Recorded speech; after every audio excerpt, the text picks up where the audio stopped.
The following is a production of the 2- and 4-year communication programs offered at SUNY Cobleskill. It's another edition of the Things Happening on Campus That You Didn't Know About, But Probably Should podcast. I'm your host, Chris Parlato. Hang out with us for a little bit.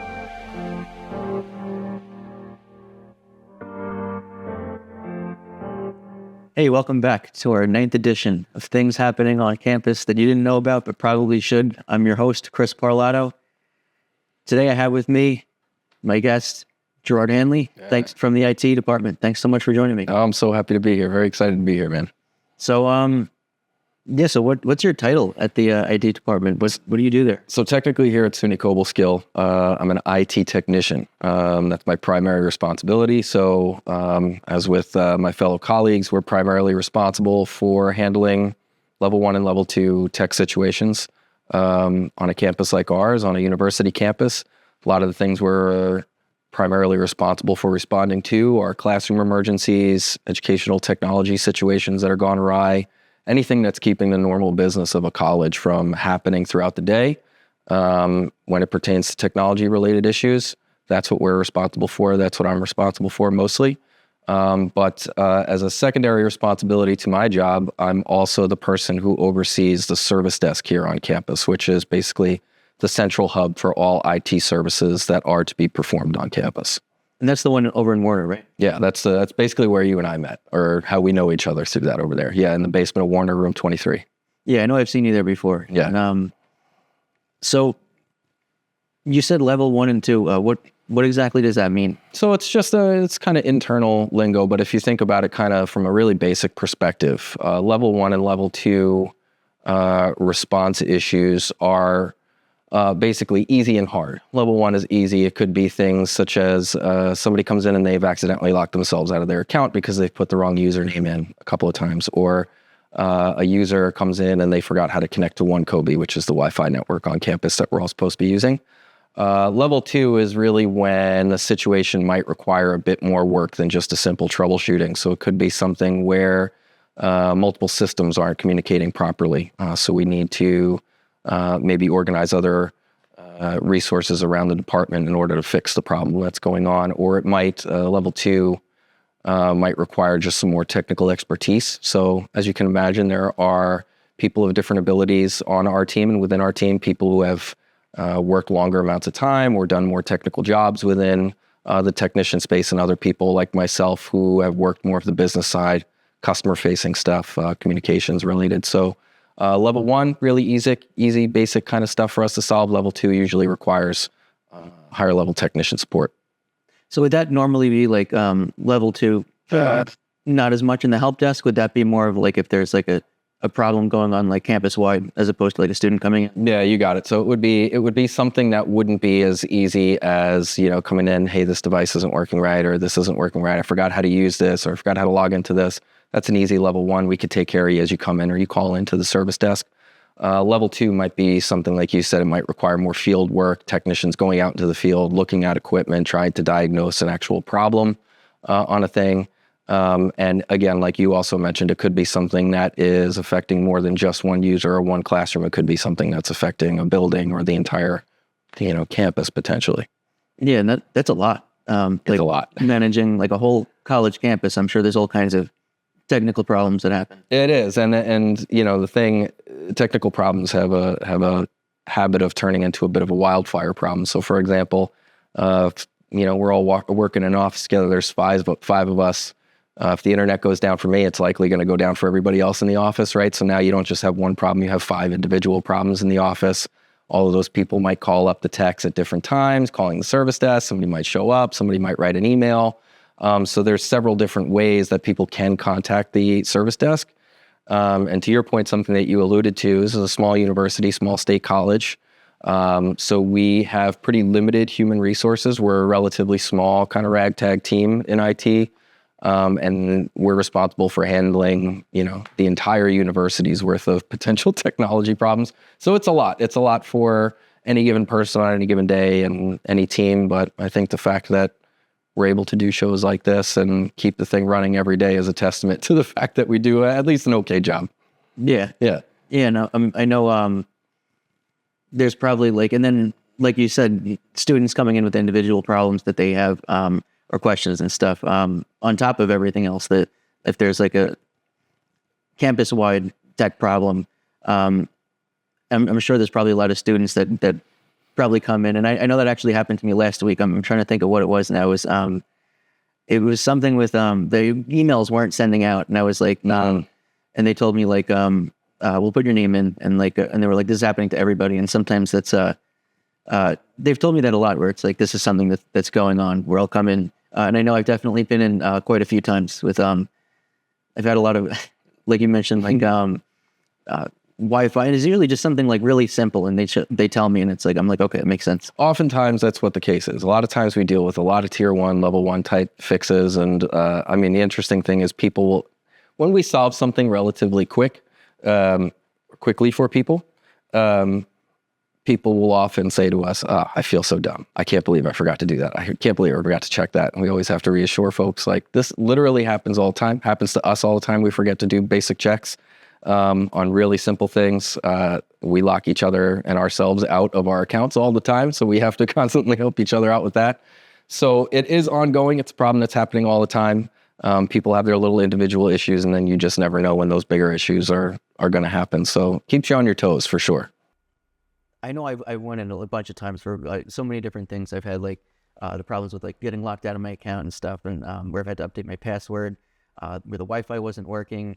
And I know now the Wi-Fi uses one Kobe. Mm-hmm. I guess that's probably because I know, like, what's the difference between the different Wi-Fis? So that's actually been one of the bigger ongoing issues on campus, because I think so I've only been with the university now since last January. So one Kobe is the only network I've ever known, but for students or staff or anybody, they've probably in the last few years have known maybe 4 or 5 different accounts that I could think of off the top of my head, or network accounts that I could think of off the top of my head, right? One Kobe is the one that we're supposed to be using on campus now, so we're constantly instructing people when they come in.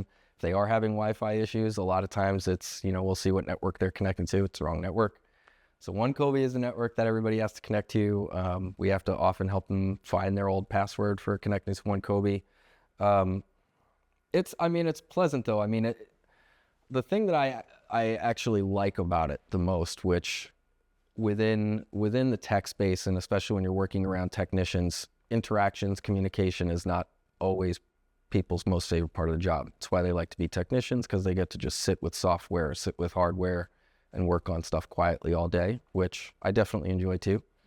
But I do also enjoy interactions with people, because when people come in with technology-related problems, they're often pretty frustrated.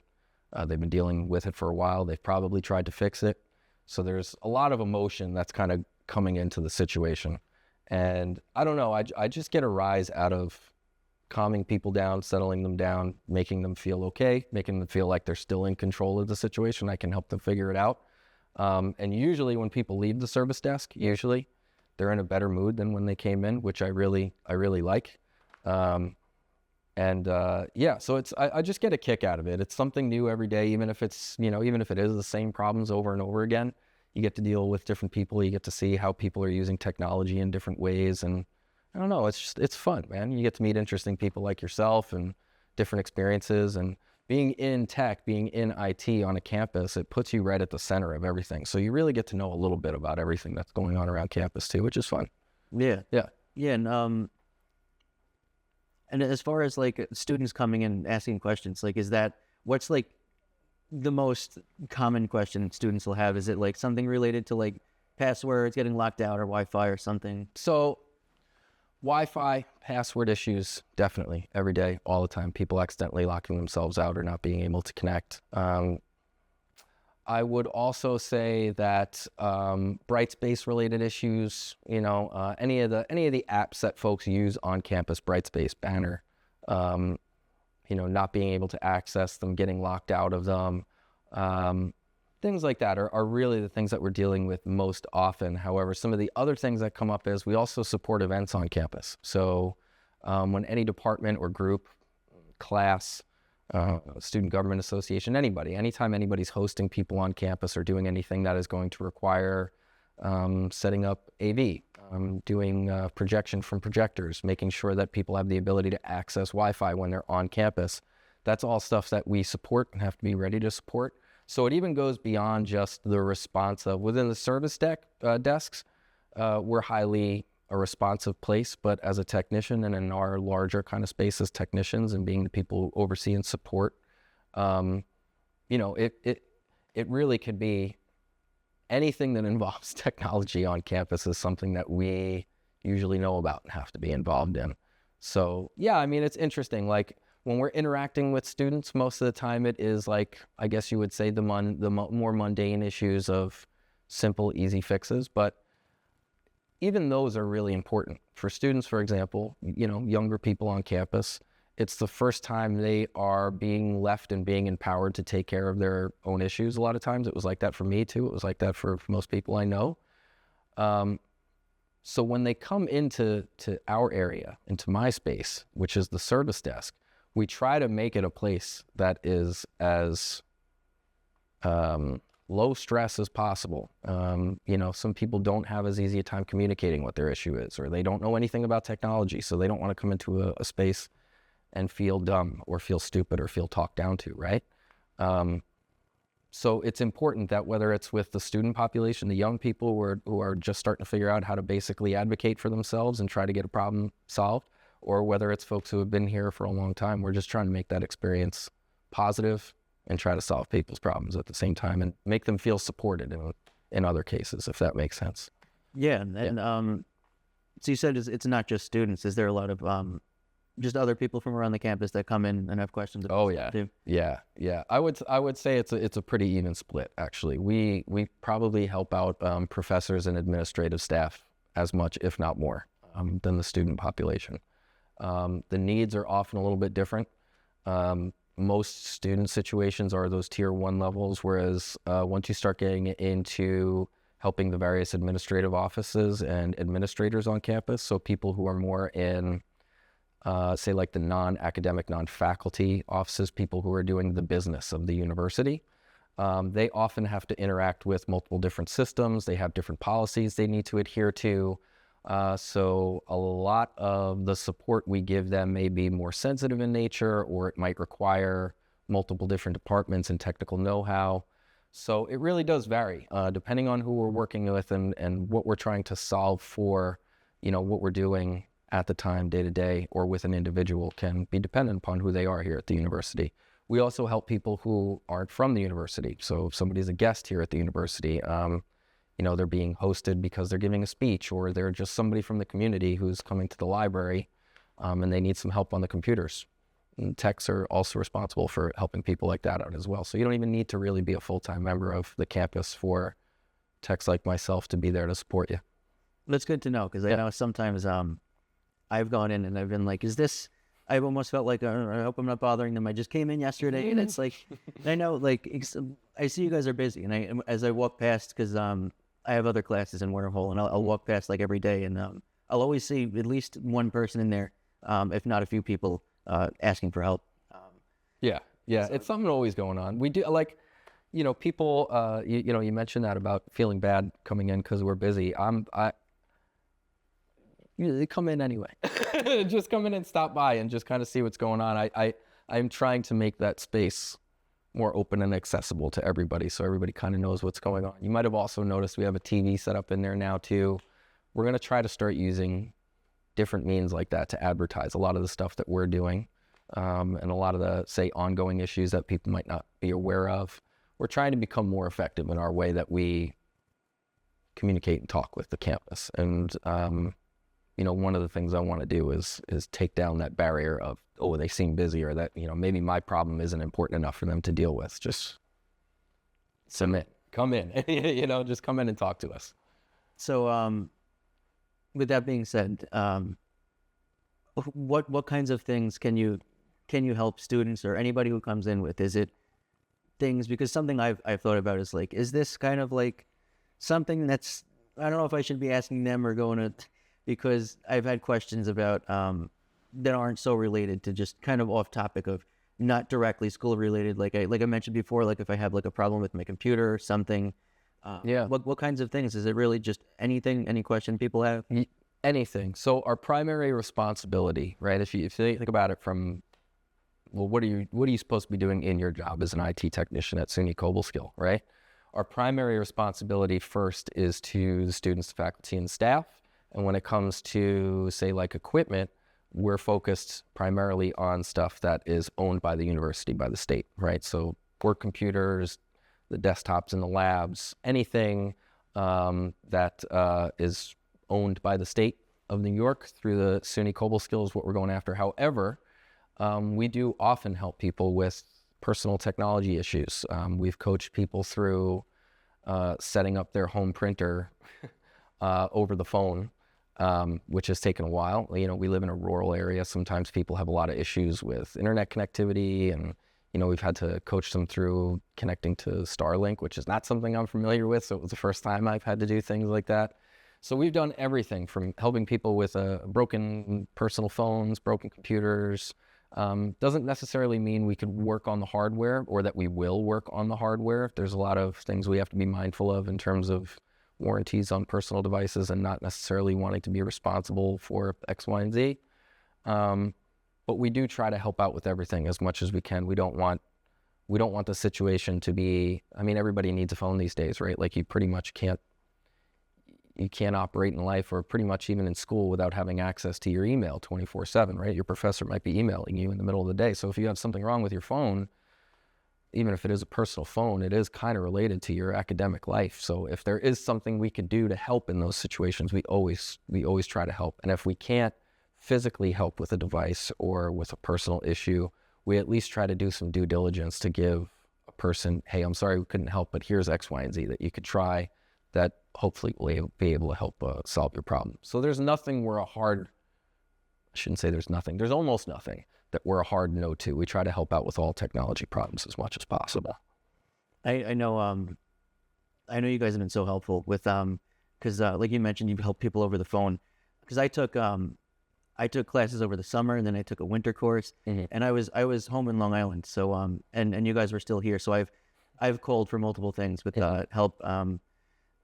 Have you found it to be helpful over the phone? It was very helpful. Yeah. Because everybody I talked to there was so helpful, and I was like, I didn't know what was going on, and I was like, and they walked me through it, and it was like, and I know that has to be difficult to help people over the phone if you can't really see. I remember one of the people there actually, I was trying to Zoom with him, and there was a problem with the Zoom, and he helped me get into Zoom. And then help me. And then help you with the problem. That's awesome. Yeah. That's great. Yeah. See, that's exactly what I'm talking about. So aside from the regular problem that you were trying to solve for,